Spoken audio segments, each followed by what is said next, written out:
திமுக அரசு விவசாயிகள் நிலத்தை அபகரித்து கார்ப்பரேட் கம்பெனிகளுக்கு தாரை வார்க்க முயற்சி செய்வதாக பாஜக மாநில செயலாளர் அஸ்வத்தாமன் தெரிவித்துள்ளார்.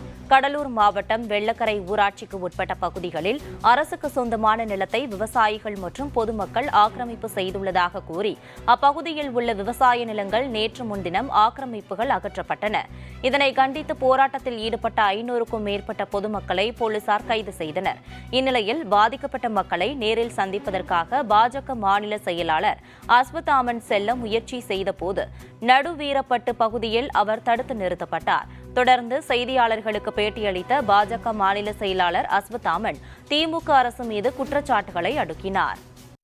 கடந்த 2 நாட்களாக கோர தாண்டவம் ஆடி 40 ஏக்கரில் இருந்த நூற்றுக்கணக்கான, இன்னும் சொல்ல போனால் ஆயிரக்கணக்கான முந்திரி மரங்களை அழித்திருக்கிறது. இன்றைக்கி ஒரு கார்ப்பரேட் கம்பெனிக்காரனுடைய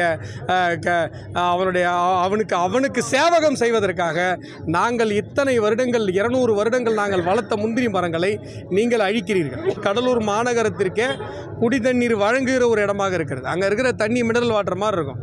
அங்கே கொண்டு நீங்கள் தோல் தொழிற்சாலையை போட்டிங்க அப்படின்னு சொன்னால் ஆம்பூர் வாணியம்பாடி மாதிரி இங்கே இருக்கிற நிலத்தடி நீர் உட்பட அனைத்து நீர் ஆதாரங்களும் மக்களினுடைய குடிநீர் ஆதாரங்களும் பாதிக்கப்படும்.